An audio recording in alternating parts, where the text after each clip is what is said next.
application is dismissed. Inkundla yezonyulo isikhabile isicelo se-ANC sokuba umbutho i-MK Party uguzulwe kuluhlu lwamaqela ezopolitiko naza kuthabatha inxaxheba kunyulo likazwelonke. Ashiyeke enyanyeni amawakawaka abafundi emva kwesibhengezo sokuguzulwa kwamaziko emfundo naphansi kwe-edukhona afana neDamelin neCity Varsity. We know, how big the game is. We don't need to motivate anyone for the game, but we're just really excited to be back at camp. Ayaqhuba amalungiselelo eBanyana ukuzifumanela indawo kwimidlalo ye-Olympics neza kubanjelwa eParis eFrance ngoJulayi.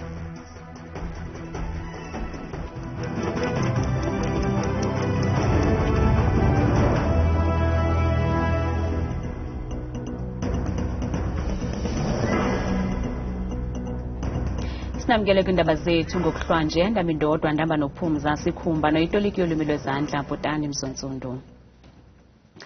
Umbutho umkhonto wesizwe uthi buzibonakalisile ubunganga bawo kwi-ANC ngokuthi uliphumelele idabi kwinkundla yezonyulo eGauteng. Inkokheli ye-MK umnumzana Jabulani Khumalo bethetha nonondaba emva kokuwiswa kwesigwebo kusasa namhlanje. Inkundla yezonyulo ifumanise bekungekho ngqiqo kwi-ANC ngethuba ithabatha isigqibo sokumangalela ikomishoni ezimeleyo yonyulo ngesigqibo sayo sokuvumela i-MK ukuba ibhalise njengombutho wezopolitiko.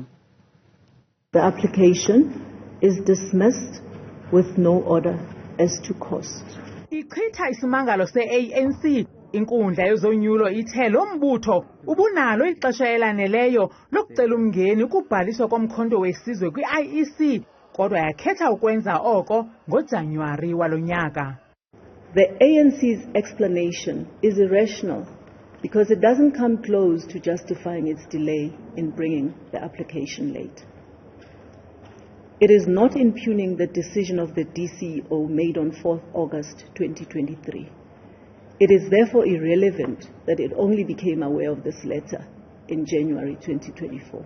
Inkundla ikwagwebe ngelithi yona ayinanto yakwenza nesigqibo sesekela mlawuli oyintloko we-IEC sokuyibuyisela kwakhona i-MK kuluhlu lwamaqela ezopolitiko azawuthabatha inxaxheba kunyulo yatsho isithi i-IEC ichankcathe ngqo kumhlathi we-15 olawula ezonyulo ngethuba ithabatha eso sigqibo yaye namanye amaqela avumelekile ngokomthetho ukuxabangela isicelo sawo sokubhalisa kule komishoni. Nowhere in section 15 of the regulation or the regulations is the manner in which the application is to be submitted prescribed.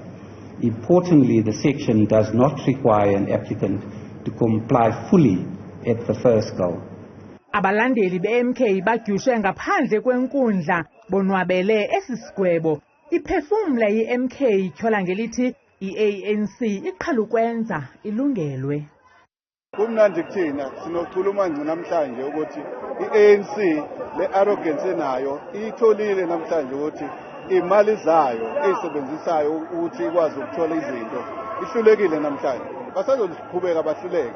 Inkinga yabo ukuthi babalekela ukuphuma esihlalweni sokuba uhulumeni. Sebephumile akufanele ukuthi bakuvumele lokho. Ukanti i-ANC ikhuphe imbalelwano ethi iyasamkela isigwebo senkundla yezonyulo ngoku izawuqwalasela omnye umba wesimangalo abaza kusifaka kwinkundla ephakamileyo yaseThekwini bebeka ityala umkhonto wesizwe ngokusebenzisa uphawu lwayo ukusuka egameni ukuya kwimibala ngelithi oko bubusela belifa le-ANC.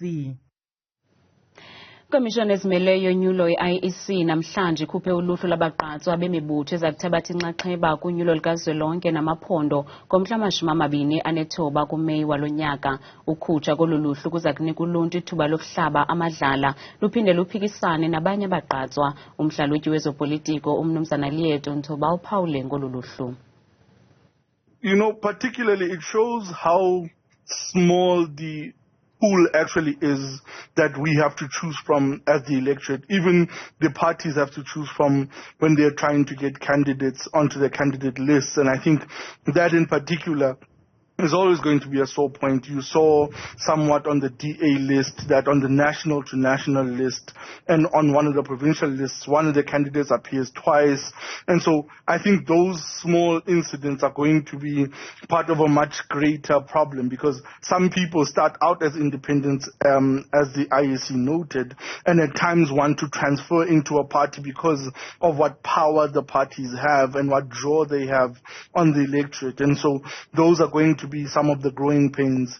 And most of the candidates sometimes some candidates sometimes want to be on lists and are not totally honest with their political parties on, one, their registration status in the provinces that they claim they're registered in, but secondly, things like bankruptcy and criminal records and such also aren't divulged to the parties and are ultimately picked up by the IEC. Kamawaka abafundi abashiyeke bengenandawo yokufunda emva kokuba isebe lemfundo ephakamileyo libhengeze ukuba liyawavala amaziko amathathu ngenxa yokusilela ukungenisa amaqwebu abonisa inkcitho mali kwanongahambi ngokomgaqo-nkqubo wezomthetho. Unjingalwazi John Foster Pedley okwangumlawuli eHenley Business School uyichaze njengentlekele into yokuvalwa kweDamelin, iBoston City Campus neLyceum Colleges. Unjingalwazi John Foster Pedley ecacisa ngokushiywa enyanyeni kwenkitha abafundi uthe lamaziko omfundo abucala amathathu ebesele ngakwazi kwa ukuhlawula abasebenzi, watsho esithi ngumsebenzi wesebe lemfundo nomsila kakade ukuvala amaziko afedayo ukwenza izinto ngokomthetho. Some of them have not even been able to pay staff, and therefore taking students' money, hard-earned money from their families, and then not giving them what they needed, and it's left a lot of students in a very difficult position. It's a real tragedy for those students. Kanti ugqirha Hendrik Botha oyintloko kwiziko mfundo labucala eBoston uthi akukho lula kungenisa amaxwebhu ngexesha elifanelekileyo kwisebe kuba mninzi umsebenzi ekufuneka wenziwe. The department's annual report is extremely comprehensive, and it takes a view of every facet of the institution. All of the quality assurance arrangements, all of the financial arrangements, the external audits of student results and performances. Kodwa kunjalo ugqirha Botha uthi akulahlwa mbeleko ngakufelwa kuba bazawukwenza unako uqinisekisa ukuba abafundi abachaphazelekileyo bayancediswa ukungena kwamanye amaziko omfundo. We have a very progressive view of students that come from institutions whose registration has been cancelled, by way of example, to transfer into us as an institution, to consider all of the information sets, all of the results earned and the various forms of the results in order to accommodate that student in the shortest time possible to graduation. Uthi nangona bezifumana benechaphaze elibi kodwa iBoston City Campus ihlohle abafundi ngempumelelo okoko lasekwayo iliziko mfundo ngo-1991. Inhloko yeziko leenkcukacha-manani uMnumzana Risenga Maluleke ukhuphe iinkcukacha-manani zonyaka ka-2022 zokusebenza koorhulumente basemakhaya kwanoganjiswa kweenkonzo zasimahla oomasipala abanikezela ngazo kuquka amanzi, umbane, inkunkuma, ilindle nogutyulo. OkaMaluleke uthe thaca ezingxelo kwintlanganiso noonondaba ngentsasa yanamhlanje. UMnumzana Risenga Maluleke uthi lonyuke ngomyinge we-4.8%. Inani labantu abafumana amanzi asimahla ngelixa unikezelo lwamanzi lunyuke ngomyinge we-5.9% phakathi komnyaka ka-2021 no-2022. Those who received water and the number of consumer units that municipalities serviced were 14.488 million in 2021. Now they are sitting at 15.338 million in 2022, and the increase is by 5.9%. We see that those who received free basic water were 2.848 million, and of course that rise from 2.717 million gives us an increase of 4.8%. Uhambise wathi lehlile noko inani labantu abasebenzisa inkqubo yamabhakethi. If we look at where we were sitting in 2016, 45,480, and now the households are sitting at 45,779. But even as we compare the 2 years, 2021 and 2022, we see a decrease. Nakubeni kunjalo ziyabethabethana izimvo zequmrhu i-Public Service Accountability Monitor nezinkcukacha manani. We know as well that municipalities struggle to collect accurate information about indigent households. So where we might be seeing a decrease in the number of free basic services, it might not be that people's households are moving upwards and no longer needing those services. It may be that municipalities are struggling to collect the accurate data. Ukanti uzukiswa kodwa uthi usekhona umsantsa ovulekileyo nodinga ukuqwalaselwa kuphathelene neenkcukacha manani ezichanekeleyo komasipala. Izakuhlala kungekudala ivoti yokungamthembi usomlomo eParlamente unkosikazi uMapisa Nqakula nefakwe liqela le-DA. Umpexeshi we-DA eParlamente usiviwe kwaRhube ufake isicelo sevoti yokuguzula usomlomo eParlamente uMapisa Nqakula notyholwa ngokufunjathiswa imali engaphaya kwezigidi ezimbini ngethuba engumphathiswa wezokhuselo. Usomlomo obambeleyo eParlamente umnumzana Litshisa Tsinodi usamkele isicelo se-DA sokubanjwa kwevoti yokungamthembi Mapisa Nqakula, kodwa liseza kubhengezwa usuku lokubanjwa kwale voti. Izolo uMapisa Nqakula ufake isicelo esingxamisekileyo sokuthintela ukubanjwa kwakhe ngokuphathelene nezizithyolo, kwaye isigwebo kulomba silindeleke ukuba senziwe kule veki zayo. Kanti abantu baphefumlile kumakhasi ethu ezonxibelelwano ngenqaku lethu langaphambili ngokuguzulwa kwamaziko emfundo aphantsi kwe-educom.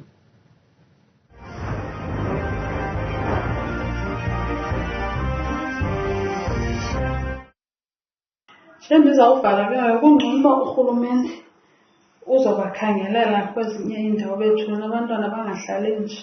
Ingangcono uba bayicingisisile loo nto ingaphazamisa abafundi, babazamele ezinye ke izikolo. Xa lamaziko ezemfundo engalandelanga mithetho namigqaliselo yesebe lezemfundo makavalwe, kodwa abafundi mabathathwe basiwe kwamanye amaziko. Kutheni nento abo bazawubeka kanti bazirhoxo zedyunivesithi bangakhange babacingela abafundi?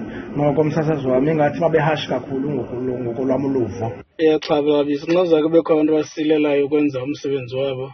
Ibeka ixhala kakhulu ke ngoku loo nto ebantwini nakubafundi abo nakade benkampa bezikolo ezi. Ndibona kulinyathelo elihle ukuba mayike inqunyanyiswe kancinci le ndawo xa ngaba ingahambi kakuhle ingalandeli imigaqo, ngoba abantu bazogqibela sebefunda endaweni ezokhipha izetifiketi ezingakho right. Imfundo lemihla isaxabise kangaka lo rhulumente. Xa kuzovele kuvalwe nje izikolo kanjalo kuthiwane ngaba sebeqalile. Umlilo wamvanje ohlasele ePhilippi East eKapa kwiphondo lentshona koloni ushiya abantu abangama400 bengodinga indawo emva kokutsha kunqunqa amatyotyombe angaphaya kwekhulu. Ngoku abahlali baqala phantsi bazama ukuvusa amakhaya abo, kanti isebe lokuhlaliswa koluntu kweli phondo linyanzelisa ukuba umphathiswa wesebe lokuhlaliswa koluntu kuzwelonke akhulule imali ebekelwe ukujongana neentlekele ukuze amaxhoba kwimeko ezikumila kunje afumane inkxaso ngokukhawuleza. Iinkokheli zasekuhlaleni zithi ikhona inkqubela phambili kuphathelene nokuhanjiswa kwezinto zokwakha emva kweentsuku ezilishumi zomlilo noburhalarhume owahlasela watshisa amatyotyombe angaphaya kwekhulu ushiya abahlali abangama400 bengodinga indawo ePhilippi eKapa. Abantu basabethelela namhlanje uhuman settlement uye waconfirma into yobana imaterial izawufika, so kusasa iyadistributwa imaterial for abantu basemangawo. Ngelixa abahlali bekuvuyele oku, kodwa abaxolanga lixesha elide abalilindisiweyo ngaphambi kokuba banikezelwe ngezinto zokwakha. Zibakhona iJophanye nemkeni bendiyazenza nezindincedileyo ezibangela uba bengoku ndiyakwazi umisa, but ndimise ngamazinga amadala, so ndithenga amaplanga. Zinganceda xa urhulumente benosikhawulezisela xa sitshelo athathe mhlawumbi noba ziintsuku zingantathu. Ukanti isebe lokuhlaliswa koluntu limemelela kubuphathiswa ukuba linyenyise isandla kwimali esekelwe ukujongana neentlekele. The grant has since been centralized to the national department, to the minister, and so it is deployed from that central space to disasters across the city. And so I've written to the Minister late last year to say, I accept the Minister's idea and reasoning to centralize it because municipalities are not spending it or not spending it effectively. But there are metropolitans and municipalities that are hallmarked by good governance, that have the ability to do so, and Cape Town is one of them. Kambe urhulumente kazwelonke uthi usungule iziko likaxakeka lokuhlaliswa kwabantu, i-Emergency Housing Command Center, yaye kukho imali ebekelwe ukujongana ngqo nemiba yolhlobo.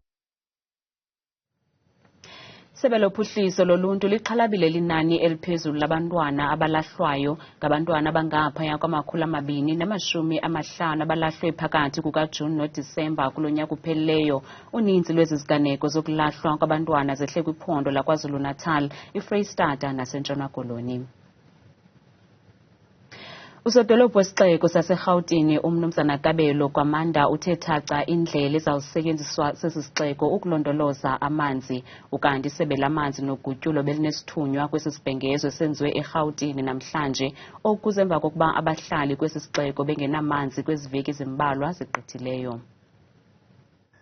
Phambi kokuba usodolophu adakance umkhombandlela wokulondolozwa kwamanzi, amaqela aquka imibutho yasekuhlaleni agqithise amazwi axhasa elinyathelo. Usodolophu uthe isixeko siseke indlela embaxa ezawuqinisekisa ukuba abantu bafumana uqeqesho ngendlela yokusebenzisa amanzi.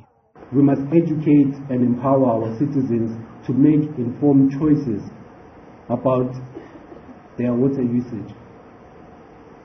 We can do this through outreach programs, educational activities and initiatives in schools, and public awareness campaigns.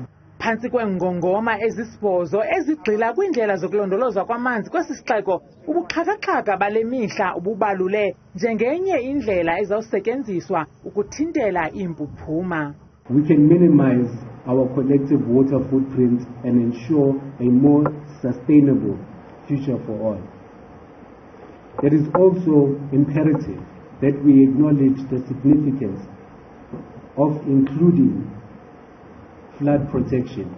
Isebe lamanzi nogutyulo lizawunika inkxaso eliphulo khona ukuze lincedise xa kukho imfuneko. The department will then look into it, will engage with the City of Johannesburg and Johannesburg Water and look at what the strategy would want to achieve.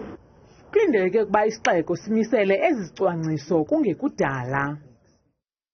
Iqela lebhola ekhatywayo labasetyhini leli iBanyana limanqadanqada lilungiselela imidlalo emibini neNigeria ekuqaleni kwale nyanga izayo kwilinge lokuzibekela indawo kwitumente ye-olimpiki eza kubanjelwa eParis kwelaseFrance ngoJulayi. Iqela leBanyana lisecicini lokuzibekela indawo kwitumente ye-olimpiki eza kubanjelwa kwelaseFrance. Kodwa ke indlela eya apho iza kudlula kwiqela laseNigeria. We've shown our strengths before, and I think this encounter is no different. Now we just gotta, tick the boxes and hopefully come out with a win away. Umqeqeshi weliqela lasekhaya uDesrealis kuvakalise ukuba unozinti weliqela uAndile Dlamini kayangxalenye yeliqela ngenxa yezizathu zempilo. Kodwa nangona kunjalo uthi iqela lakhe liqule laligangatha. We know, how big the game is. We don't need to motivate anyone for the game, but we're just really excited to be back at camp. Kulindeleke ukuba kubhengezwe iqela elinabadlali abangama23 leBanyana ngoLwesine zengecawe eliqela lasekhaya lintingele kwelaseNigeria apho liza kudlala umdlalo walo womlenze wokuqala ngomhla wesihlanu kuApril. Zengomhla wethoba bamkele iNigeria kumlenze wesibini apha ekhaya eLoftus ePitoli. Masiphosa amehlo kwimozulu siyiphathelwa ngithabile Makhaphela.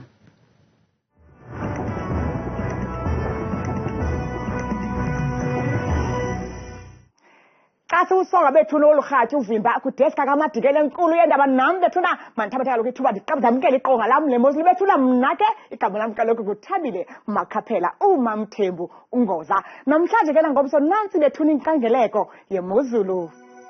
masivule ke mzothu apha ekhaya sijonge ukubanzi kaloku ukunetha kwemvula ukutshisa kwelanga eMzantsi Afrika nokubhudla okuqatha kwemoya nje kwilizwe lethu liphela phaya kaloku umzekelo eJohannesburg ooVereeniging phaya kwasekuseni phaya bayavuka ngeshumi nje likhatshwa sihlanu bavale kamandi befuthi usuku lwabo ngamafutha ngephi ka-26 degrees naphaka kumbindi Free State njengapha kaloku Welcome ku-29 ngokuhlwa kodwa wena ke ndibukela amaqondo wakho aphantsi naphezulu ngomso sivula phaya kaloku ephondweni lokuqala empuma koloni njengapha ko-Alvani kwasekuseni futhi ngo-13 degrees kuyanetha phaya ebusuku ngo-24 naxa kuthina kaloku imozulu apha kumbindi eMzantsi Afrika elo phondo ke liphaka kaloku lona Free State njengapha kaloku ooFicksburg kwasekuseni futhi zezomvula neendudumo ezimandla kakhulu phaya ekuseni futhi ngeshumi nje likhatshwa sisine kodwa ke yatshisa kakhulu phaa ke ngokukuhamba kosuku ngomso nantso ke bethuna imeko ephondweni phaya elintshona koloni njengapha kunqondo kaloku ooWorcester kwasekuseni futhi ngomso lihlaba umhlaba kamnandi futhi ilanga bevuka ngo-15 degrees bavala emini ngo-25 zeyenje nje ke bethuna kaloku imozulu phaya ephondweni lona ke liphaka kaloku